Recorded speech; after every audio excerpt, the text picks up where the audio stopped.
흔히들 나이가 들면 경험도 많아지고 더 지혜로워지니까 자신감도 당연히 넘칠 거라고 생각하잖아요? 근데 과연 정말 그럴까요? 오늘은 우리가 60년 동안 차곡차곡 쌓아올린 그 단단한 자신감이 어떻게 한순간에 무너져 내릴 수 있는지 그 놀랍고도 중요한 반전에 대해 한번 이야기해 보려고 합니다. 아마 경험이 많아지면 자존감도 계속 올라갈 거라고 그렇게 생각하는 게 당연하죠. 하지만 데이터가 들려주는 이야기는요, 우리의 이런 직관과는 전혀 달라요. 훨씬 더 복잡하고 또 아주 흥미롭습니다. 자, 이 그래프를 한번 자세히 보실까요? 여러 연구에 따르면요, 우리의 자존감은 이런 U자 곡선을 그린다고 해요. 그러니까 60세 무렵에 인생의 정점을 딱 찍고 그 후로는 정말 믿기 힘들 정도로 아주 가파르게 뚝 떨어지는 거죠. 아니, 도대체 왜 이런 일이 벌어지는 걸까요? 첫 번째 파트에서는 바로 이 지점, 그러니까 노년기에 왜 이렇게 자신감이 벼랑 끝으로 내몰리는지 그 근본적인 이유부터 파헤쳐 보겠습니다. 우선 자존감이 뭔지부터 확실히 짚고 넘어갈게요. 이건 그냥 오늘 기분 좋아 이런 차원이 아니에요. 외부의 온갖 스트레스로부터 우리 정신에 꽉 지켜주는 아주 중요한 심리적 면역 체계, 일종의 방패 같은 거라고 생각하시면 됩니다. 자존감이 뚝 떨어지는 게 그냥 아무렇게나 일어나는 건 아니에요. 잘 생각해보면 은퇴하면서 사회에서 내 역할이 사라지는 것 같고 몸도 예전 같지 않잖아요. 이런 식으로 노년기에 겪게 되는 여러 가지 상실의 경험들이 차곡차곡 쌓이면서 직접적인 타격을 주는 겁니다. 자, 여기서부터가 진짜 흥미로운데요. 심리학에서는 이 도전을 어떻게 설명하고 있을까요? 노년기에 우리가 마주하게 되는 가장 중심적인 갈등, 이 모든 현상을 설명해주는 핵심 개념을 한번 들여다보겠습니다. 저명한 심리학자 에릭 에릭슨은요, 노년기를 인생의 마지막 심리적 전투라고 봤어요. 다시 말해, 지나온 내 삶을 돌아보면서, 내 인생 그래도 참 의미 있었다라고 느끼느냐, 아니면 내가 뭘 위해 이렇게 살았나 하는 후회와 절망에 빠지느냐, 바로 그 갈림길에 서게 된다는 거죠. 이 표를 보시면 그 두 갈래의 길이 얼마나 다른지 극명하게 보이죠. 자아 통합이라는 길을 선택하면 지혜와 평온함을 얻게 되고요. 반대로 절망이라는 늪에 빠지게 되면 남는 건 후회와 두려움 뿐인 겁니다. 그러니까 여기서 가장 결정적인 포인트는 뭐냐면요. 이 절망이라는 감정이 그냥 생기는 게 아니라는 거예요. 신체적, 사회적, 그리고 심리적. 이 세 가지 전선에서 동시에 덮쳐오는 위기 때문에 점점 더 깊어진다는 겁니다. 우선 신체적 전선부터 한번 볼까요? 나이가 들면 근육이 자연스럽게 줄어드는 근감소증이라는 게 오는데요. 이게 정신 건강에 미치는 영향이 정말 충격적입니다.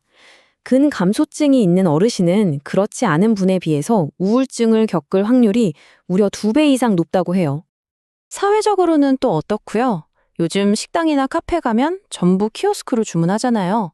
이런 사소한 것 하나하나가 장벽처럼 느껴지면서 나만 세상에 뒤처지는구나 하는 고립감을 더 깊게 만드는 거죠. 이처럼 여러 위협이 한꺼번에 닥쳐오는 겁니다. 하지만 그렇다고 해서 이 가파른 하락이 피할 수 없는 운명은 절대로 아닙니다. 자, 지금부터는 이 흐름을 되돌릴 수 있는 힘, 즉 회복 탄력성을 키우기 위한 아주 구체적이고 실용적인 도구들을 하나씩 꺼내보겠습니다. 먼저 마음을 위한 도구인데요. 인지행동치료, 흔히 CBT라고 부르죠. 이건 우리의 생각이 감정을 결정한다는 아주 단순한 원리를 이용하는 거예요. 나는 이제 쓸모없어 같은 부정적인 생각이 스멀스멀 올라올 때 그걸 딱 붙잡아서 이게 정말 사실일까? 질문을 던지고 몸은 좀 약해졌지만 내 지혜는 여전히 가치 있어.처럼 긍정적인 생각으로 바꿔주는 거죠. 이 간단한 3단계만으로도 큰 변화를 만들 수 있습니다. 또 다른 아주 효과적인 정신적 도구는 바로 회상요법입니다. 내 인생에서 가장 힘들었던 순간을 어떻게 이겨냈더라? 하고 과거로 돌아보는 거예요. 그렇게 과거의 힘든 경험을 실패가 아니라 내 안에 숨겨진 강인함의 증거로 다시 해석하면서 아까 말씀드린 자아 통합을 이루도록 돕는 거죠. 자, 이번엔 몸을 위한 도구입니다. 집에서 의자나 벽을 이용해서 할 수 있는 아주 간단한 근력 운동들이 핵심이에요. 이런 운동을 통해서 얻는 내 힘으로 뭔가를 할 수 있다는 작은 성공 경험들이 모여서 더 큰 심리적 자율성, 즉 자신감으로 아주 직접적으로 이어집니다. 그리고 마지막으로 목적을 위한 도구입니다. 아름다운 이야기 할머니라는 프로그램이 있는데요. 어르신들이 아이들에게 옛날 이야기를 들려주는 거예요. 이 프로그램에 참여한 한 어르신의 말씀이 참 인상 깊죠. 이건 단순히 이야기를 들려주는 걸 넘어서 나의 존재가 누군가에게 지혜를 전수하는 가치 있는 일이라는 깊은 의미를 느끼게 해주는 겁니다. 자, 지금까지 우리가 살펴본 이 모든 것들이 궁극적으로 무엇을 의미할까요? 이제 이 조각들을 모두 모아서 우리가 노년 또는 황금기를 어떻게 바라봐야 하는지에 대한 새롭고 강력한 틀을 한번 제시해 보겠습니다. 핵심은 바로 이겁니다. 노년기의 건강한 자존감은 결국 이 세 개의 기둥 위에 세워진다는 거예요. 첫째, 성공과 실패를 모두 끌어안고 나의 과거와 화해하는 것. 둘째, 몸과 마음을 단련해서 현재의 삶을 내 힘으로 통제하는 것. 그리고 셋째, 세상에 나의 지혜와 경험을 나누며 미래에 기여하는 것. 바로 이 세 가지입니다.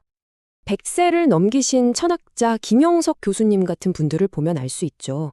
노년은 그저 쇠퇴하고 움츠러드는 시기가 아니라 오히려 그 나이대에만 가능한 특별한 성장과 기여를 할 수 있는 시간이라는 것을요. 결국에 노화라는 건요, 우리에게 그냥 일어나는 수동적인 현상이 아닙니다. 오늘 살펴본 것처럼 우리가 얼마든지 적극적으로 만들어 나갈 수 있는 과정이라는 거죠. 이제 질문은 우리가 늙을 것인가가 아니라 우리는 노년의 삶을 어떻게 살아가기로 선택할 것인가가 되어야 합니다.